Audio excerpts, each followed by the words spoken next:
नमस्कार, मैं हेमंत पाराशर आपके अपने YouTube चैनल एग्री टॉपिक पर आपका फिर से स्वागत करता हूं।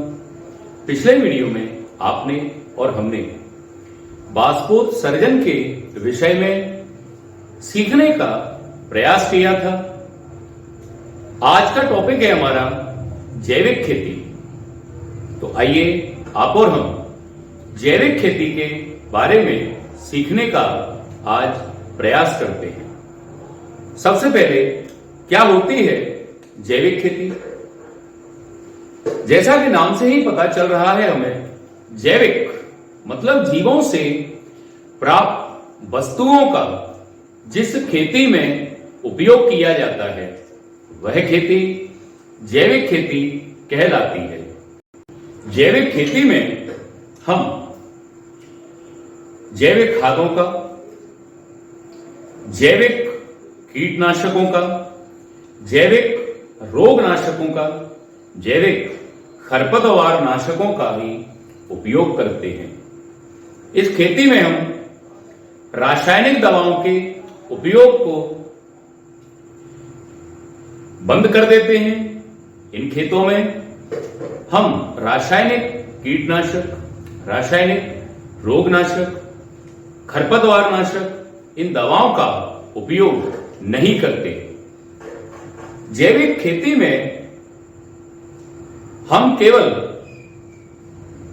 उन्हीं पदार्थों का उपयोग करते हैं जो कि हमें जीवों से प्राप्त होती हैं।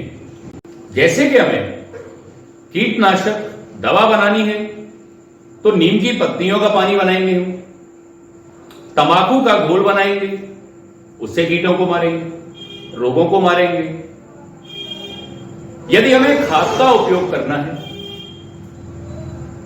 गोबर की खाद,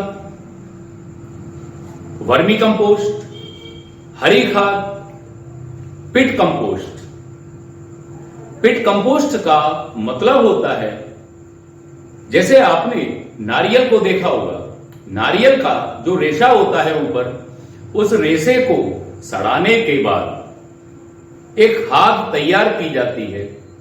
इस खाद को हम जैविक खाद भी कहते हैं, या आप और हम इस खाद को इंदौर विधि के नाम से भी जानते हैं। एक और विधि होती है खाद बनाने की, नाड़ेप संरचना। क्या होती है ये नाड़ेप संरचना?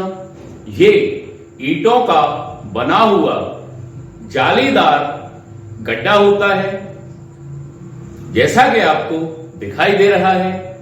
इस गड्ढे में कूड़ा करकट गोबर डालकर उसको सड़ाया जाता है और एक विशिष्ट प्रकार की महत्वपूर्ण जैविक खाद तैयार कर ली जाती है।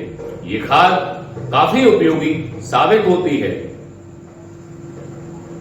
जैविक खाद के लाभ आप जानते हो। सबसे पहला होता है, इससे मृदा की जल को धारण करने की जो क्षमता होती है वो क्षमता काफी हद तक बढ़ जाती है। मृदा में वायु संचार बढ़ता है, क्योंकि गोबर आपने देखा होगा फुसफुसा होता है, उसमें वायु ऑलरेडी होती है।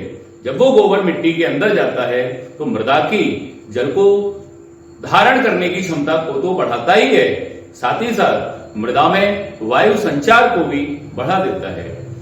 अगला होता है, मृदा में जो लाभदायक जीव पल रहे होते हैं, जैसे केंचुआ है, राइजोबियम है, एजोला है, एजोस्पोरेला है, इन जीवों के लिए ये खाद फायदेमंद होती है। ये खाद इन जीवों की संख्या को लगातार बढ़ाती रहती है। और भी कई फायदे होते हैं जैविक खादों से। आगे यदि हम देखें कि हमारे देश में जैविक खेती की आवश्यकता क्यों है, जैसा कि आप और हम जानते हैं कि भारत एक जनसंख्या बाहुल्य देश है। इस देश में काफी लोग रहते हैं, जनसंख्या में हमारा देश दूसरे नंबर पर आता है। रासायनिक खाद हमारी मिट्टी को खराब कर देते हैं। कुछ किसान या कुछ लोग उपज बढ़ाने के लिए रासायनिक खादों का, रासायनिक दवाओं का उपयोग हद से ज्यादा कर देते हैं। इससे हमारी मिट्टी खराब हो जाती है, हमारा पर्यावरण खराब हो जाता है और इससे हमारे स्वास्थ्य को भी हानि पहुंचती है। इसका एक विकल्प जैविक खेती हो सकता है और ये काफी अच्छा विकल्प भी है। जैविक खेती में हमें केवल प्राकृतिक संसाधनों का ही उपयोग करने का मौका मिलता है, जो पर्यावरण के लिए किसी भी प्रकार से बेकार नहीं होते, इको फ्रेंडली होते हैं। ये एग्रो इकोसिस्टम को भी बढ़ावा देते हैं। फसल और पर्यावरण का एक गहरा संबंध होता है। इसीलिए जैविक खेती को हमें अपनाना चाहिए। अगला हम देखें कि जैविक खेती करने से हमारा उत्पादन तो बढ़ता ही है, हमारी मिट्टी की भौतिक दशा अच्छी हो जाती है। यदि हम जैविक खादों में इनका उपयोग करें, जैसे पिट कंपोस्ट, वर्मी कंपोस्ट, हरी खाद, कंपोस्ट खाद, तो इनके उपयोग से हम अपने उत्पादन को काफी हद तक बढ़ा सकते हैं। इससे किसानों की उपज में भी वृद्धि होगी और उनकी लागत भी कम आएगी, और जब उनकी लागत कम आएगी तो सीधी सी बात है, फायदा तो होना ही है। तो जैसा कि आज आपने और हमने जैविक खेती के विषय में चर्चा की है, आशा है कि आपको यह विषय अच्छा लगा होगा। अगले वीडियो में आप और हम फिर मिलेंगे एक नए टॉपिक के साथ। तब तक के लिए नमस्कार।